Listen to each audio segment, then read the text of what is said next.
लेकिन यहाँ लिखता है अपने मुख को परमेश्वर की ओर करके गिड़गिड़ाहट के साथ प्रार्थना करने लगा और उपवास कर कर टाट पहनकर राख में बैठकर वरदान मांगने लगा। हालेलुया। और यहाँ कहता है कि मैंने अपने परमेश्वर यहोवा से इस प्रकार प्रार्थना की और पाप के अंगीकार किया, हे प्रभु तू महान और भययोग्य परमेश्वर है। हालेलुया। ये दानियल प्रार्थना कर रहा था, कुछ विषय उसका था कि वरदानों से मैं भरूं या वरदानों को प्राप्त करने के लिए। और प्रभु के लोगों, ये दानियल उपवास में था। यहोशापात के विषय में जब हम सेकंड क्रॉनिकल मतलब दूसरा इतिहास की किताब 20 अध्याय में मत खोलिएगा, 20 अध्याय में जब हम पढ़ते हैं, यहोशापात के पास कुछ लोग युद्ध करने के लिए आते हैं और यहोशापात के राज्य में थोड़े से लोग रहते हैं और कई सारे देश उसके ऊपर चढ़ता है और चढ़ाई करने के लिए आता है। तब यहोशापात परमेश्वर की खोज में लग जाता है और वहां खोज में लगने के बाद यहोशापात परमेश्वर के भवन मंदिर में जाता है और सबको उपवास करने को कहता है। उस देश में पूरी स्त्रियां, बच्चे, कच्चे जितने लोग हैं, बूढ़े, नौजवान, हर एक कोई उस उपवास में शामिल होता है और परमेश्वर का खोज में लग जाता है। हालेलुया। और जब जोना को परमेश्वर ने कहा कि तू निनवे को जाना और निनवे में जाकर तुम प्रचार करना और निनवे के लोगों को मेरे सुसमाचार को सुनाना कि मैं तुम्हारे देश को मैं नष्ट करने वाला हूं। अगर अपने मन को तू नहीं फिराएगा, अपने विचार को मेरी ओर नहीं फिराएगा, तो मैं इस देश को नाश कर दूंगा। और परमेश्वर का दास जोना निनवे में प्रचार करने लगा और जितने राजा थे, वहां के लोग थे, वो लोग भयभीत हो गया कि परमेश्वर अब हमारे देश को नष्ट करने जा रहा है और हम इससे बचने के लिए अपने आप को, वहां के जानवर हो, गधे, बैल, बकरी, बच्चे, स्त्रियां, पुरुष, सब का सब परमेश्वर के सामने उपस्थित हो गए। प्रभु के लोगों, आज विषय क्या है? उपवास का विषय है। आज जब हम उपवास करते हैं, इसका ये मतलब नहीं है कि हम सिर्फ खाना छोड़ देते हैं। इसका पीछे भी एक कारण है। पुराना नियम में राख ओढ़ना। दाऊद कई बार देखता था ना, कपड़े फाड़ देता था। क्यों फाड़ता था वो? और राख को अपने ऊपर ओढ़ लेता था और कहता था, परमेश्वर से दुहाई करता था चिल्ला चिल्ला कर। प्रभु के लोगों, आज उपवास का मतलब सही मीनिंग में हम समझेंगे कि नया नियम में उपवास करने का तरीका क्या है। पुराना नियम में आज क्या हम राख लेंगे? आज क्या हम टाट ओढ़ेंगे? टाट का मतलब क्या मालूम है? किसी को मालूम है टाट? टाट ओढ़ना, यहाँ तो लिखा है ना टाट ओढ़ना, कई जगह में लिखा है। दाऊद भी टाट ओढ़ कर बैठता था परमेश्वर के सामने और वहां निनवे के लोग टाट ओढ़ कर बैठने लगे। टाट ओढ़ना का मतलब क्या है? आज तो टाट है नहीं क्या? आज भी है टाट, राख आज भी है। लेकिन आज जब उपवास प्रार्थना करते हैं लोग, तो इन चीजों को लेकर नहीं आते, लेकिन परमेश्वर ने इन चीजों को आत्मिकता में बदल दिया।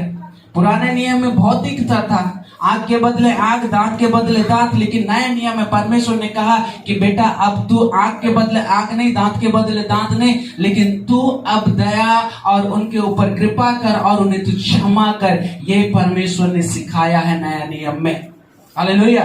आज नए नियम में ये चीज परमेश्वर ने सिखाया है कि आज हम किसी के साथ युद्ध नहीं, लेकिन सामने वालों को हम क्षमा करें। ये हमारा परमेश्वर ने आज्ञा दिया है।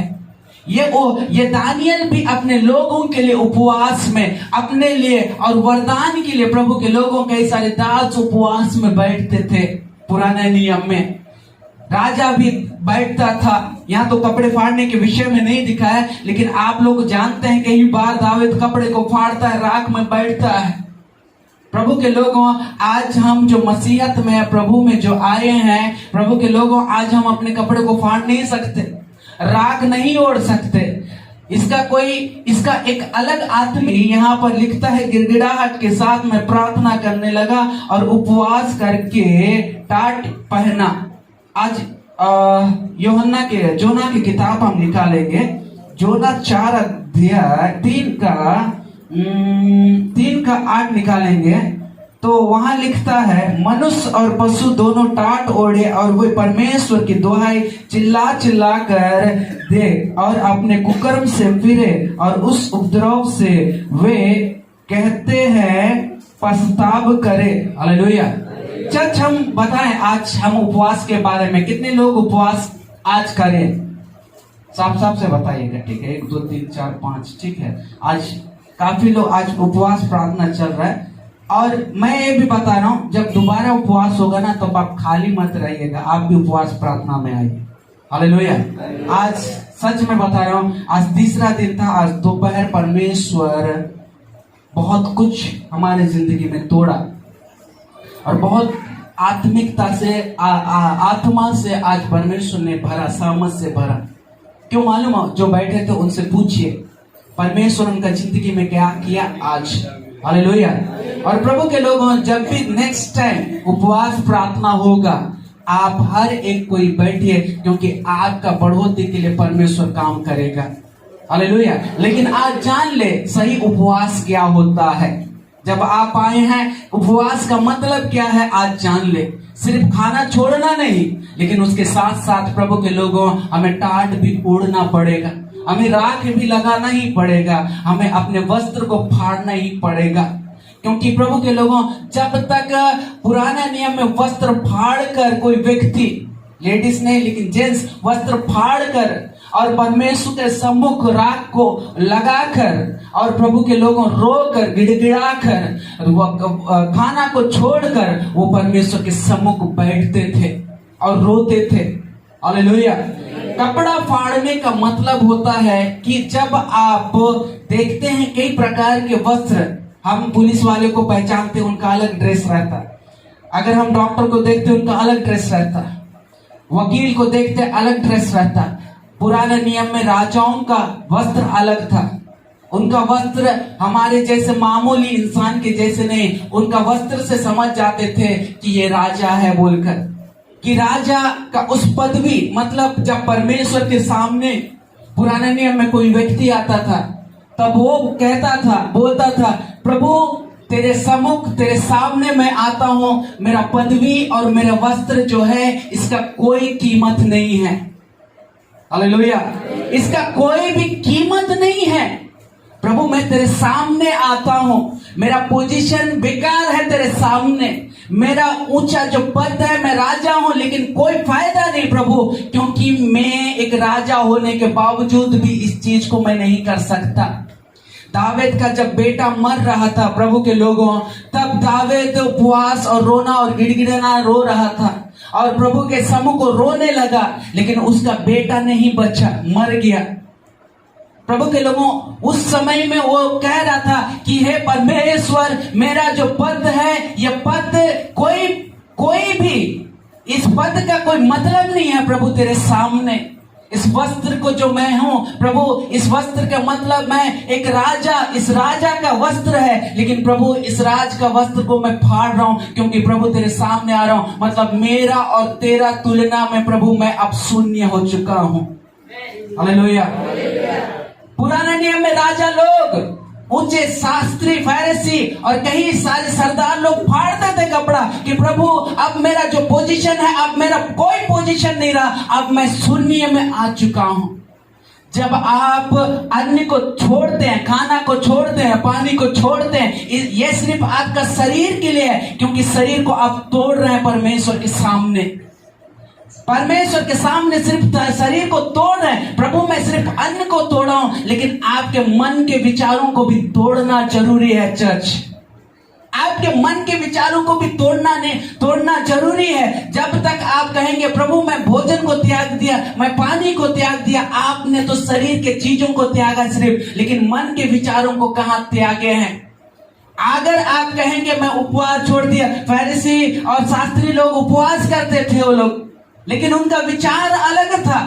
उनके विचार उस ऊंचे पद से नीचे नहीं आते थे लोग, इसलिए पुराने नियम में जब कोई भी उपवास करता था तो उसके वस्त्र को फाड़ता था। प्रभु मैं अब राजा नहीं, मैं शून्य हो चुका हूं, तेरे सामने मैं सम्मुख आता हूं, एक आम आदमी, एक पापी के समान मैं तेरे सामने आ रहा हूं। प्रभु मैंने खाना को तो छोड़ दिया, पानी को तो छोड़ दिया, लेकिन प्रभु मेरे पदवी को भी मैं छोड़कर तेरे सामने मैं आ रहा हूं बोलकर। आज कलीसिया हमारे सोचों को भी हमें छोड़ना पड़ेगा। जब आप उपवास में आते हैं तब आप कोई भी पोस्ट में क्यों ना हो, आप कोई भी पोस्ट में काम करते क्यों ना हो, लेकिन जब आप उपवास करते हैं तो आपको भी प्रभु के लोगों कपड़ा फाड़ने का मतलब है कि अब मेरे प्रभु, अब मैं कोई पोस्ट में नहीं हूं, बस एक साधारण पापी इंसान हूं, तेरे सामने मैं सम्मुख आ रहा हूं बोलकर। प्रभु के लोगों पुराने नियम में जब कपड़ा फाड़ने का मतलब होता है, अब वो मतलब कपड़ा अब उनके शरीर में नहीं है, मतलब एक कंगाल के तरह हो गया। एक अमीर व्यक्ति भी कंगाल का समान हो जाता है जब कपड़ा फाड़ता है। और प्रभु के लोगों जब वो कपड़ा फाड़कर प्रभु के सामने आता है तब परमेश्वर उसके मन के अंदर झांकता है कि वो अपने आप को शून्य कर रहा बोलकर। हम सिर्फ खाना छोड़ दे, पानी छोड़ दे और परमेश्वर के सम्मुख आकर उपवास करेंगे, ऐसा नहीं। परमेश्वर हमारे विचारों को भी जानता और हमारे हृदयों को भी जानता है, हम अपने हृदय और विचार से कितना हम टूटे हैं बोलकर। हालेलुया। हम अगर अपने विचारों को ही नहीं तोड़ेंगे, अपने सोच को ही नहीं छोड़ेंगे और हम अपने जीवन में वही सोच के अनुसार अगर उपवास करते हैं तो कोई फायदा नहीं उस उपवास का। हमारी जिंदगी का उपवास का मतलब है, नए नियम में जब हम देखते हैं प्रभु यीशु मसीह और चेले लोग भी उपवास करते थे, लेकिन नम्रता के साथ परमेश्वर के सम्मुख आते और बैठते थे। प्रभु के लोगों अगर हम कहेंगे मेरा डिजिग्नेशन इतना बड़ा है, हम परमेश्वर के सम्मुख क्यों आएंगे, हम घर ही में बैठकर उपवास करेंगे, ऐसा नहीं। परमेश्वर चाहता है बेटा तुम्हारा मन का विचार को तू अब दो भाग कर दे, अब तू वस्त्र को फाड़ डाल, तेरे सोचों को फाड़ डाल और तू शून्य हो जा और मेरे सामने सम्मुख बैठ, देख मैं करूंगा तेरे जीवन में काम को। दाऊद भी अपने वस्त्र को फाड़ता था, प्रभु मैं अब राजा के वस्त्र को फाड़ चुका हूं। दाऊद मैं अब राजा नहीं, प्रभु एक इंसान मैं बन गया, मामूली इंसान बन गया और तेरे सम्मुख आ रहा हूं बोलकर। हालेलुया। क्या चर्च आज 21वीं सदी में जो है नए कलीसिया, नए नियम की कलीसिया आज उस विचार को फाड़ रहा है, अपनी पदवी को फाड़ रहा है या अपने पदवी को जो है उसे अपने जीवन से निकाल रहा है कि मैं इतना पद में हूं लेकिन प्रभु के सामने आने के लिए मुझे शर्म लग रहा है। ऐसे नहीं, आप खाना छोड़ दो, पानी छोड़ दो, लेकिन आपका सोच विचार को भी आपको छोड़ना पड़ेगा, फाड़ना पड़ेगा आपके जीवन में। पुराने नियम में लोग ऐसे उपवास करते थे, परमेश्वर के सामने कोई भी गिड़गिड़ाकर आंसुओं के साथ रोकर प्रार्थना करता था। आज दोपहर के समय प्रभु के लोगों जब आत्मा में सब लोग भर गए, कई लोग आंसुओं के साथ प्रार्थना कर रहे थे। आज आंसुओं में अन्य भाषा में प्रार्थना, उस भाषा का मतलब था कई कलीसिया के लिए लोग रो रहे थे, आज अपने परिवार के लिए अन्य भाषा में प्रार्थना कर रहे थे, रो रहे थे परमेश्वर के सामने। प्रभु उनको नम्र कर और प्रभु उनका विचार को बदल, उनका जीवन का जो आत्मिक जिंदगी है उसे प्रभु बढ़ा बोलकर प्रार्थना कर रहे थे लोग आंसुओं के साथ। यह परमेश्वर आत्मा में आज करवा रहा था। कुछ पल हम बोले सिर्फ अन्य भाषा में प्रार्थना करेंगे, पवित्र आत्मा उनको एकदम लेते हुए चला गया और एक एक लोग कलीसिया के परिवार के लिए रोते हुए प्रार्थना कर रहे थे। आज ये गिड़गिड़ाहट किसके सामने? जब हम अगर अपने विचार को, अपने पोजीशन को हटाएंगे नहीं, तब तक हमारे जीवन में परमेश्वर उस उपवास को एक्सेप्ट नहीं करेगा। चर्च उस पोस्ट को हम नहीं हटाएंगे तब तक हमारे जीवन में परमेश्वर कभी भी उस उपवास का उत्तर नहीं देगा। राजा होते हुए, शास्त्री होते हुए भी लोग, सरदार होते हुए भी लोग अपने वस्त्र को फाड़ते थे परमेश्वर के सामने और कहते थे हे परमेश्वर, मैं जो पदवी है उस पदवी को मैं चीर फाड़ कर प्रभु तेरे सम्मुख में बैठ रहा हूं, मैं अपने आप को नम्र कर रहा हूं तेरे सामने। आज नया नियम का कलीसिया में भी परमेश्वर एक बात को कहता है, हे कलीसिया आज अपने विचार, अपने पोस्ट, अपने पदवी को छोड़ डाल और मेरे सम्मुख आकर बैठ और तेरे प्रार्थना और गिड़गिड़ाहट को मैं सुनूंगा कलीसिया बोलकर। हालेलुया। कौन है ऐसा व्यक्ति जो अपने वस्त्र को फाड़ना चाहता है? कौन है अब ऐसा व्यक्ति जो अपने विचारों को फाड़कर, पदवी को फाड़कर, प्रभु मैं तेरे सम्मुख आना चाहता हूं। मेरा कोई पदवी नहीं है, पदवी तो सिर्फ तुझसे मिला है। अगर तू नहीं मेरे जिंदगी में तो ये पदवी भी कुछ नहीं है। प्रभु प्रभु आज मैं अपने सब कुछ को तोड़कर छोड़कर तेरे सामने सम्मुख, तेरे विचारों को, प्रभु तेरे विचार के अनुसार मैं बैठना चाहता हूं। दूसरा आता है राख। ये तो पहला फाड़ते थे लोग, फिर दूसरे राख का मतलब क्या है? आज नए कलीसिया प्रभु के लोगों उस राख को, प्रभु के लोगों समझने की कोशिश कीजिएगा।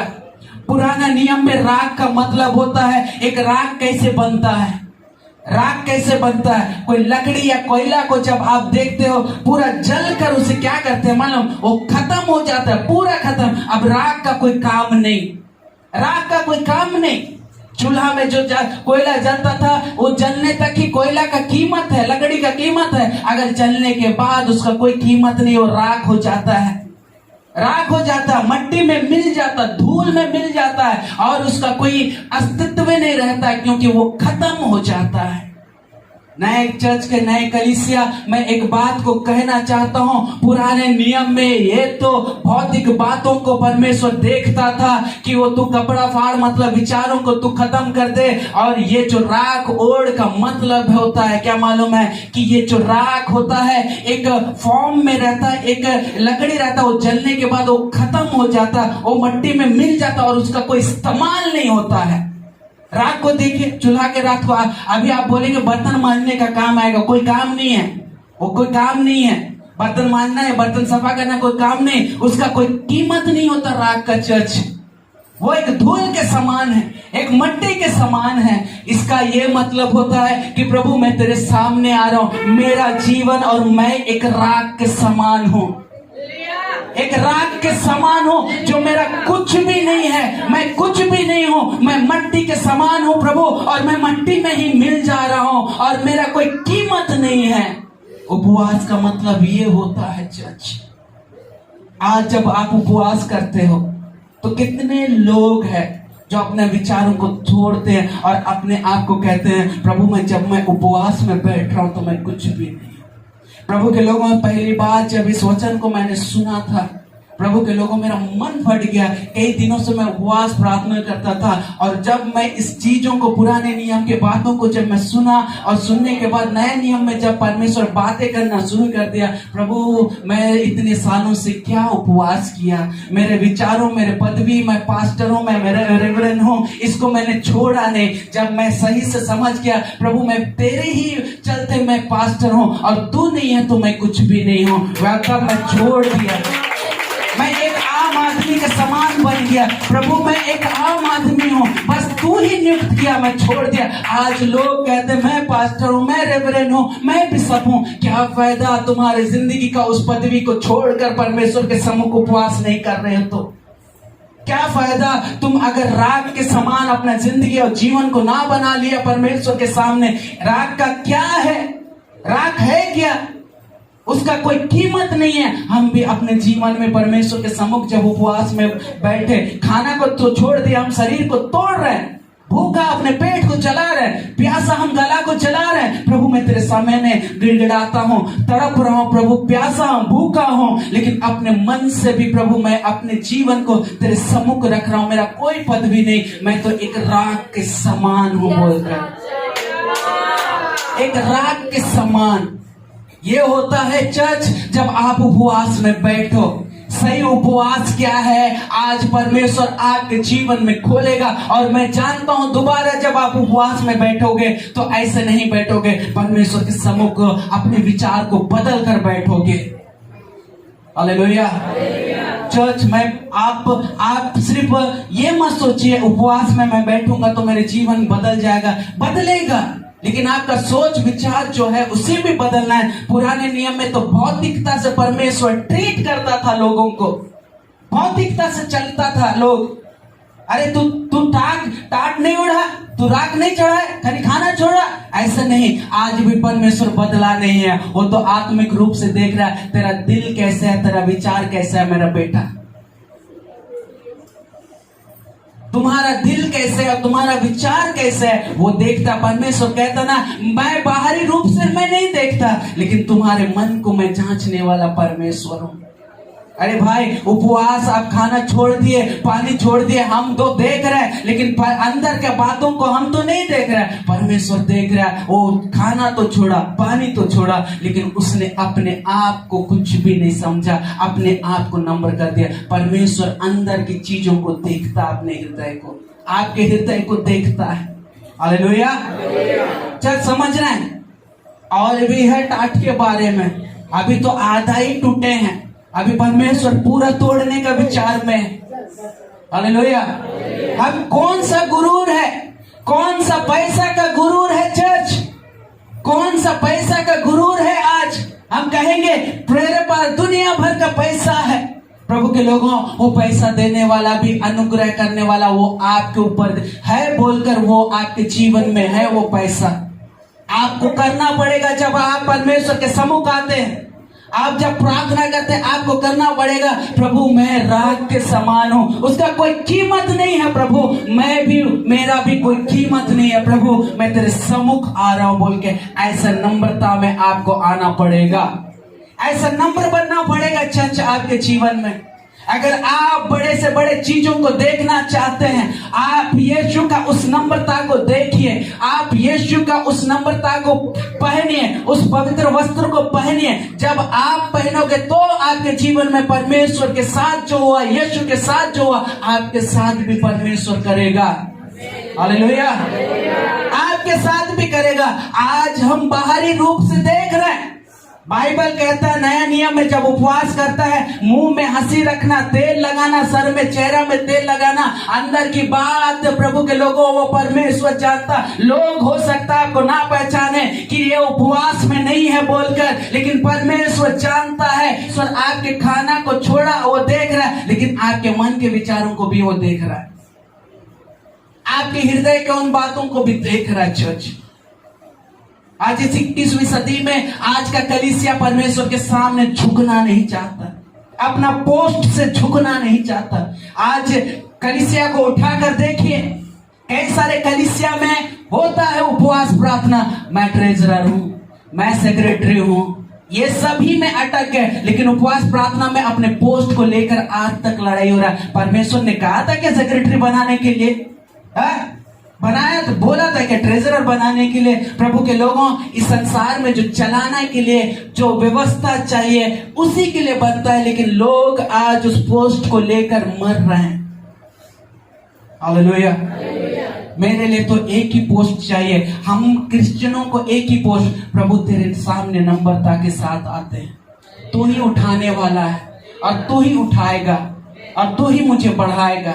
यही हमारा विचार होना चाहिए कि अब जो मैं प्रस्ताव में रखा हूं उपवास के लिए, उस उपवास का मतलब होता है प्रभु मैं अपने पोस्ट को और अपना चीज जो है, जो कुछ है, अब मेरा देह को और जो कुछ है, मैं मेरा देह को जो है अब खाना छोड़कर, पानी छोड़कर, अब मैं प्रभु एक धूल के समान, मट्टी के समान, मेरा कोई कीमत नहीं है प्रभु। ऐसे लोग पुराने नियम में राजा लोग गिड़गिड़ाते थे। राजाओं के पास कोई चीज का कमी नहीं था, ना धन का ना दौलत का, कोई भी चीज का उनके जीवन में कमी नहीं था। लेकिन जब परमेश्वर चेतावनी देता था, वो कपड़ा फाड़ कर, राख ओढ़कर शाम को बैठ जाते थे, अब मैं राजा नहीं और मैं कुछ भी नहीं, धूल के समान हूं प्रभु बोलकर। आज भी परमेश्वर चाहता है कि हम भी एक धूल के समान बन जाएं। परमेश्वर चाहता है कि हमारे मन को फाड़ डाले और प्रभु के सामने बैठे। हालेलुया। पहला क्या था? कपड़ा को फाड़ना। दूसरा क्या था? राख में बैठना। जब आप पुराने नियम में देखोगे, पुराने नियम का उपवास ऐसे ही होता था। तीसरा है टाटोड़। हमारे बंगाल में जूट देखें, जूट कैसे रहता उसका? एकदम लंबा रहेगा, पानी के बगल में रहेगा, एकदम लंबा लंबा, ठीक है। वो उसका क्वालिटी क्या है मालूम? तूफान भी आएगा ना, वो ऐसे भी नहीं होता है, ऐसे झुकेगा भी नहीं, उसका क्वालिटी है मालूम है। वो झुकने वाला नहीं है, झुकने वाला वो पेड़ में से है नहीं। हवा आएगा हल्का सा, फिर सीधा, मतलब और कुछ पेड़ रहेगा तो क्या होगा, तूफान आएगा ना, उखड़ जाता है, लेकिन ये ऐसे उखड़ने वाला नहीं है। तो थोड़ा अरसा बैंड होगा, उसके बाद फिर अपना औकात में आ जाए एकदम। इसका यही जो आप जो देख रहे हैं, ये एक पेड़ जैसा है, आप देखते होंगे, उसी से बोरा बनता है, जूट बोरा। अभी तो बंद हो गया, अभी तो प्लास्टिक बोरा आ गया। पहले बचपन में हम जूट बोरा को देखते थे। उसको क्या करते हैं मालूम? यहूदी लोग उस टाट को, उस जो पेड़ है लंबा लंबा, उसको काटते हैं। वो झुकता नहीं है, काटते हैं, उसको गट्टी बांधते हैं, बांध कर उसको क्या करते हैं मालूम है? पानी में फेंक देते हैं। पानी में फेंक देते हैं। पानी में फेंकने के बाद उसको कई दिन तक उसको छोड़ देते हैं। छोड़ने के बाद कुछ दिन के बाद, जाने के बाद उसे निकालते हैं। निकाल के उसको चिलपट जैसे निकलेगा, छिलका जैसे, वो छिलका निकलता है ना, निकलते जाता है। अब छिलका निकलने के बाद उसको क्या करेंगे, मतलब एक रेशेदार निकलेगा, वो व्हाइट, और उसको निकाल कर क्या करेंगे मालूम? धूप में सुखा देंगे। धूप में सुखाने के बाद उसी को कपड़ा बनाकर उसी को पहनते थे कभी यहूदी लोग, और उसी को टाट बोलते हैं। मतलब का मतलब आप समझोगे ना तो आपको समझ में आएगा। यहूदी लोग उसको क्या करते थे मालूम? एक कपड़ा का सामान बनाते थे। जब भी उपवास में बैठते थे ना, तो इसी कपड़ा का वस्त्र को पहनते थे। अपने वस्त्र का, अपना पोजीशन को छोड़ दिया, अब खत्म हो गया। अब ये जो है इस टाट को ओढ़ते थे, पहनते थे। अब ये जो जूट है प्रभु के लोगों, ये कभी झुकता नहीं, कभी भी झुकेगा नहीं। ये क्वालिटी है इसका। और उसको क्या करते हैं मालूम? उसको कपड़ा बनाने के लिए पहले क्या करेंगे? काटेंगे। काट कर उसको बांधते हैं, बांध कर पानी में डालते हैं, तब ना हल्का होगा, उसके बाद निकलेगा। उसको कई दिनों तक वहीं सड़ने देते हैं, उसके बाद निकालते हैं। उसके बाद उसके रेशे को निकालते हैं। उसके बाद उसका जो पार्ट होता है, फिर उसको धूप में सुखा देते हैं। सुखाने के बाद उसको फिर कपड़ा उसको कपड़ा बनाकर उसको मतलब उपवास के समय उसी को ओढ़ते हैं। इसका मतलब है चर्च, एक कलीसिया का लोग जो है, एक कलीसिया को दर्शाता है जो झुकता नहीं है ना, अपने आप को काटना पड़ेगा। और काट कर कहां अपने आप को रखना है? पानी में। मतलब अपना जीवन को जो झुकता नहीं, उसको झुकना ही पड़ेगा। हालेलुया। अब झुक कर नहीं, अब झुकने का सिस्टम नहीं, काट दिया तो क्या होगा? अब जमीन में सपाट होगी, वो जमीन में सपाट हो गया। मतलब अब उसमें और बल नहीं है, और उसमें खड़ा, अब हवा भी आएगा तो खड़ा नहीं होगा। अब हवा आता तो झुकता नहीं है, लेकिन वो खड़ा नहीं होगा, अब सीधा वो सो गया। अब मतलब एक इंसान का जिंदगी परमेश्वर के सामने में एक सोचना है कि प्रभु तू है तो मैं भी हूं, ऐसा नहीं। अब तू खत्म हो गया मेरा जिंदगी में, और है नहीं। हवा आए, तूफान आए, कोई फर्क नहीं पड़ेगा, क्योंकि आप परमेश्वर के सामने जब आए हैं तो अपने आप को काट कर परमेश्वर के सामने निछावर करना पड़ेगा। मतलब अपना गुरूर, अपना ईर्षा, अपना चिड़, चल कपट, अपना पोजीशन, अब मैं कुछ नहीं, अब मैं सब कुछ प्रभु तू ही है, मैं तेरे सामने आ जा रहा। हालेलुया। उसके बाद अपने आप को पानी में रखने का मतलब है, अब मेरी जिंदगी में प्रभु उस जिंदगी से हटकर, उस ऐसो आराम से हटकर, प्रभु अब मैं एक ऐसा जगह में आ गया कि मेरी जिंदगी अब नाश, मतलब सब कुछ खत्म हो जाना है। 1 इंच भी आपके जिंदगी में कोई प्राउडनेस या घमंड या कोई भी चीज नहीं रहना है। वो सब कुछ निकालने के बाद अब ये वस्त्र बनने के लिए क्या होता है मालूम है? अब इसे धूप में सुखाया जाता है। मतलब आप खड़ा नहीं हो सकते, आप परमेश्वर के सम्मुख के एकदम गिर के रहना। अब उसको कोई बनाता है कपड़ा, उसको ओढ़ता है। इसका टाट का मतलब होता है, परमेश्वर इस पुराने नियम में लिखा है कि टाट ओढ़ने का मतलब है तुम्हारा और कुछ भी नहीं, तू और योग नहीं है खड़ा होने का लिए, योग नहीं है। अब तू नहीं परमेश्वर के सामने खड़ा हो सकता है। तेरा एक ही योग है, प्रभु मैं तेरे सामने नम्र हो जा रहा हूं। हालेलुया। टाट का मतलब है प्रभु के लोगों, काटने का मतलब है अब वो झूठ जो है एकदम सीधा हो गया। मतलब उसे उठाने वाला चाहिए, अब उसे खड़ा करने वाला चाहिए, लेकिन प्रभु तेरे सामने मैं गिरा हुआ पड़ा हुआ इंसान हूं, बस मैं गिरा हुआ हूं, मैं पड़ा हुआ हूं, मेरा कोई अस्तित्व भी नहीं है, मैं कुछ भी नहीं हूं, मैं शून्य हूं, मैं जीरो हूं प्रभु।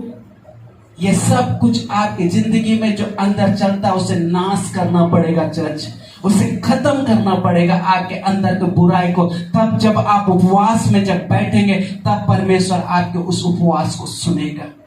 आप सोचते हैं पुराने नियम में राख ओढ़ लिया, टाट ओढ़ लिया और वस्त्र को फाड़ दिया, हम नए नियम में और खाना को छोड़ दिया, बस इतने ही उपवास। सिर्फ नए नियम में प्रभु ने कहा उपवास रखो और हम सिर्फ खाना और पानी को छोड़ दिया, हो गया। अंदर का चीज को कौन तोड़ेगा, छोड़ेगा, तब जाकर परमेश्वर स्वीकारेगा चर्च। हालेलुया। अब चर्च उस टाट का जो वस्त्र रहता उसको कई चीजों से गुजरना पड़ता है, तब जाकर एक वस्त्र बनता है। हमारी जिंदगी में हम कह दे प्रभु तेरे सामने मैं खड़ा हो सकता हूं, किसी का हमारे अंदर औकात है क्या वो सृष्टिकर्ता के सामने हम खड़ा हो जाएं? नहीं है चर्च, नहीं है। हमारे अपने आप को तोड़ना पड़ेगा, हमें अपने आप से शून्य करना पड़ेगा, नम्र होना पड़ेगा। प्रभु मैं तेरे सामने खड़ा नहीं हो सकता, अब मैं एक टाट के समान हूं प्रभु, मैं तेरे सामने प्रभु झुकता हूं, मैं तेरे सामने प्रभु निछावर करता हूं अपने आप को।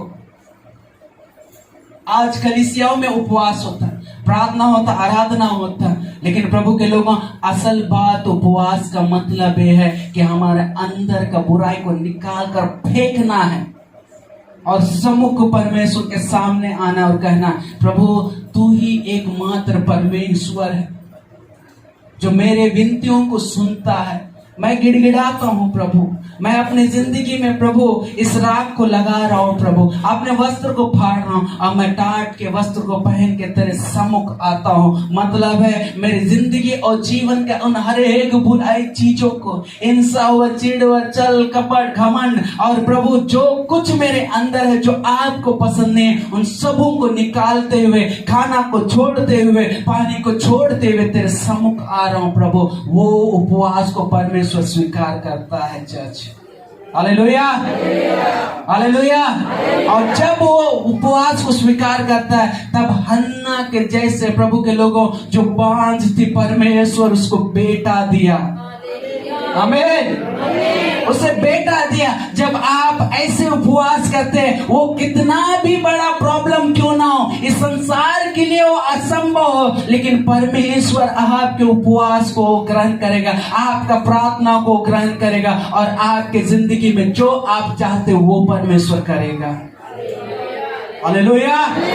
इसलिए जब आप उपवास में बैठे प्रार्थना करें, आपका जिंदगी को बदले। पुराने नियम में ऐसा नहीं लिख दिया था, लोग पूरे जो निनवे के लोग थे वहां पर जाकर प्रचार करने लगा प्रभु का दास, अब निनवे को परमेश्वर खत्म करने जा रहा। वहां के लोग उठे, वहां के जानवर, वहां के गधा गधी भेड़ बकरी बच्चे कच्चे जितने स्त्री सब लोग थे, सब परमेश्वर के सामने गिड़गिड़ाने लगे और वो लोग टाट ओढ़े। बाइबल कहता है मतलब अपने आप का जो पापी जिंदगी था, पाप जीवन था, जो घमंड था, मेरे जैसे और कोई नहीं। राजा भी अपने पदवी को छोड़कर उस वस्त्र को निकालकर उस टाट को ओढ़ा और कहने लगा अब मैं राजा नहीं हूं परमेश्वर के सामने, वही एक राजा है प्रभु, मैं ही प्रभु, मैं तेरे सामने आता हूं, तेरे सम्मुख आता हूं। मेरे हर उन बुराई को, हर उन गुरूर को, हर एक पदवी को छोड़ते हुए एक मैं धूल के समान तेरे सामने आता हूं प्रभु।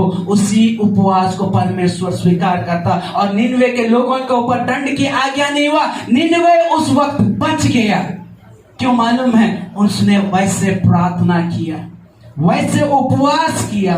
वो टाट ओढ़ लेना ऐसे नहीं है पुराने नियम में। टाट ओढ़ने का मतलब है अपने आप को नम्र करना। राख को अपने राख लगाने का मतलब था कि प्रभु अब मैं कुछ नहीं, धूल का समान हूं बोलकर।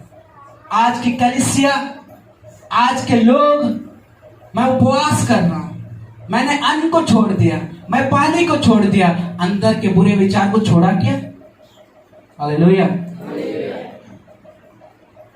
परमेश्वर वहीं हाथ लगाता जहां दर्द होता है, जहां घाव है, और बोलता है लोग प्रभु और दूसरा जगह हाथ लगाओ ना, यहाँ घाव है, मुझे दर्द होगा। परमेश्वर बोलता बेटा यही चीज तो तुम्हारे जिस्म को खराब कर रहा है, यही चीज तो तुम्हारी जिंदगी को खराब कर रहा है। यही चीज को तो मैं छूकर चंगाई करना चाहता हूं। अगर ये चंगा हो गया, सब कुछ तुम्हारा सब कुछ ठीक हो जाएगा। हालेलुया। चर्च, आज आपको दुख देने का विचार नहीं है मेरा। मैं तो आपका आत्मिकता को बढ़ाने के लिए परमेश्वर ने इस वचन को दिया है।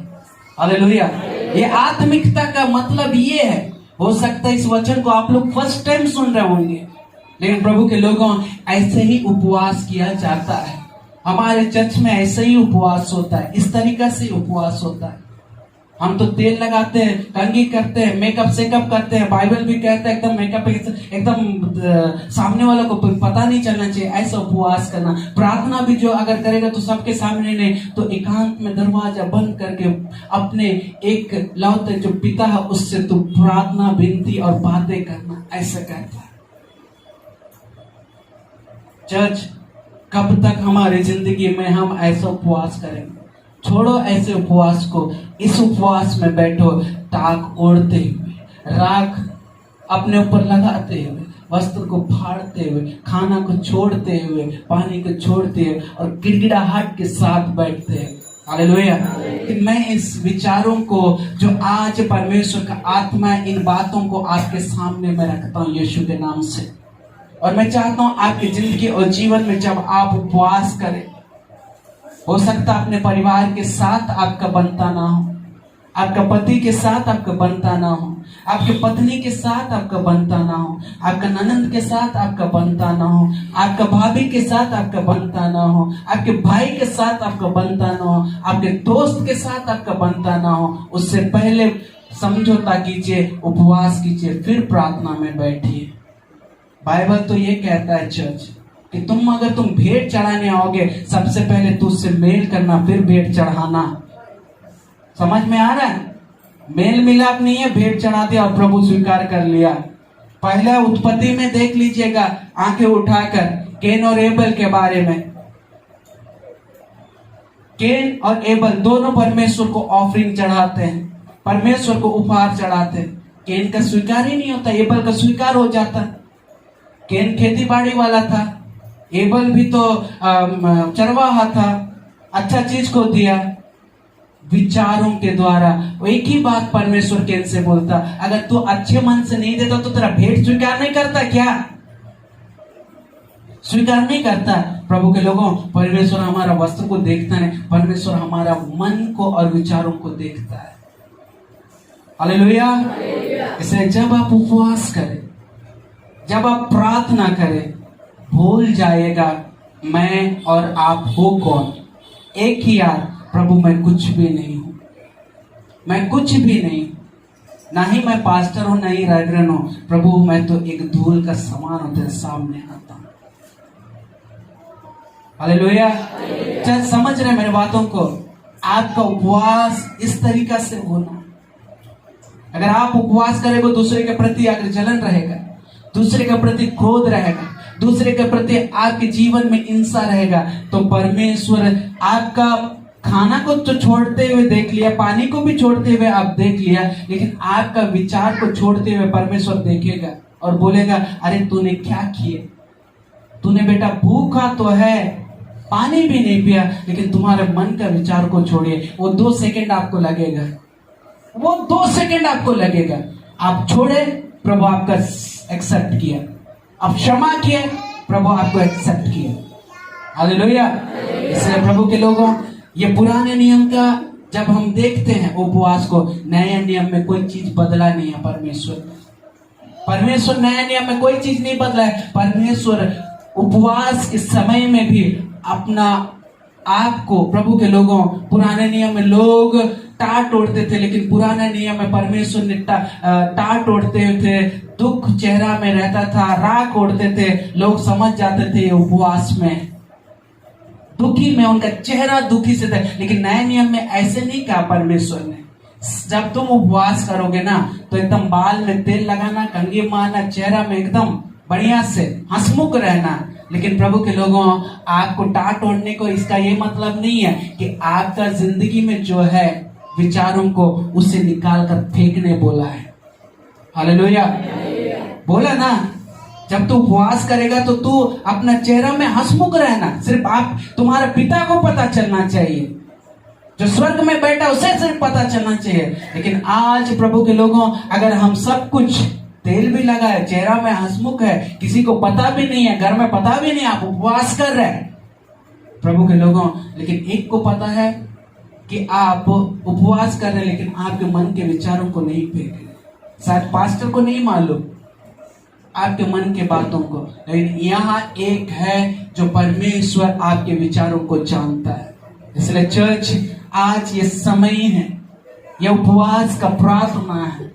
जो आप उपवास में हैं, जो नहीं भी है, उसके लिए भी मैं बोलता हूं, आज उन विचारों को फेंक दीजिए। आज फेंक दीजिए उस विचार को, बुरे विचार को फेंक दीजिए और प्रभु के सामने नम्र होकर कहिए, प्रभु मैं कुछ भी नहीं हूं, तू ही सब कुछ है। आज खड़े हो जाइए चर्चा।